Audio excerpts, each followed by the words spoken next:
अर्थमंत्री अजित पवार यांनी नुकत्याच सादर केलेल्या अर्थसंकल्पात मुख्यमंत्री माझी लाडकी बहीण योजना जाहीर करण्यात आली आहे।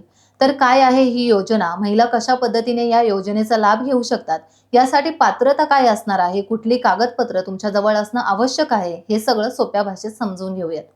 मुख्यमंत्री माझी लाडकी बहीण योजनेसाठी वय 21 ते 65 वर्षे अशी वयोमर्यादा असणार आहे। या योजनेअंतर्गत पात्र महिलांना दरमहा 1500 रुपये मिळणार आहेत।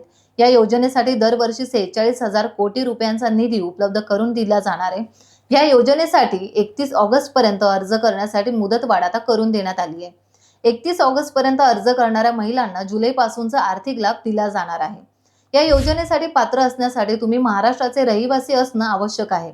विवाहित, विधवा, घटस्फोटित, परित्यक्त्या आणि निराधार महिला या सर्व या योजनेसाठी पात्र असणार आहेत। या योजनेअंतर्गत लाभार्थी कुटुंबाचे वार्षिक उत्पन्न रक्कम 2.5 लाखापेक्षा जास्त नसावे आणि जर तुमचं वय 65 वर्षांपेक्षा जास्त असेल तर मात्र तुम्ही या योजनेचा लाभ घेण्याकरता अपात्र असणार आहात। याचबरोबर कोणाकोणाला या योजनेअंतर्गत अपात्र ठरवलं जाणार आहे तेही आपण पाहूयात। तर 2.5 लाखांपेक्षा जास्त उत्पन्न असणारे, घरात कोणी टॅक्स भरत असेल तर त्या महिलाही अपात्र असणार आहेत। कुटुंबातील कोणी सरकारी नोकरी किंवा निवृत्ती वेतन घेत असेल आणि कुटुंबातील सदस्यांकडे ट्रॅक्टर वगळता इतर कुठलेही 4 चाकी वाहन असल्यास ती महिला या योजनेचा लाभ घेण्यासाठी अपात्र ठरणार आहे। या योजनेचा लाभ घेण्यासाठी कोणती कागदपत्र तुमच्याकडे असायला हवी आहेत तेही आपण पाहूयात। मतदार ओळखपत्र, शाळा सोडल्याचा दाखला, आधार कार्ड, रेशन कार्ड, उत्पन्नाचा दाखला, रहिवासी दाखला यापैकी कोणतेही ओळखपत्र ग्राह्य धरले जाणार आहे आणि जर 2.5 लाख मर्यादेत उत्पन्नाचा दाखला नसेल तर पिवळे किंवा केशरी शिधापत्रिका ग्राह्य धरली जाईल। यासोबतच बँक पासबुक, फोटो हे आवश्यक असून या योजनेचा अर्ज पोर्टल, मोबाईल ॲप, सेतू सुविधा केंद्राद्वारे तुम्ही ऑनलाईन भरू शकता।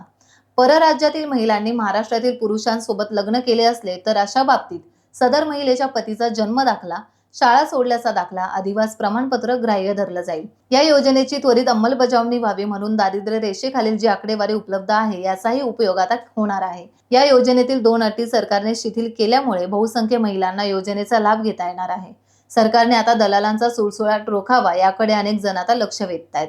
अशाच माहितीसाठी पाहत रहा टाइम्स डिजिटल। टाइम्स डिजिटलला लाईक करा, सबस्क्राईब करा, शेअर करा आणि बेल आयकॉन दाबायला विसरू नका। पाहत रहा टाइम्स डिजिटल।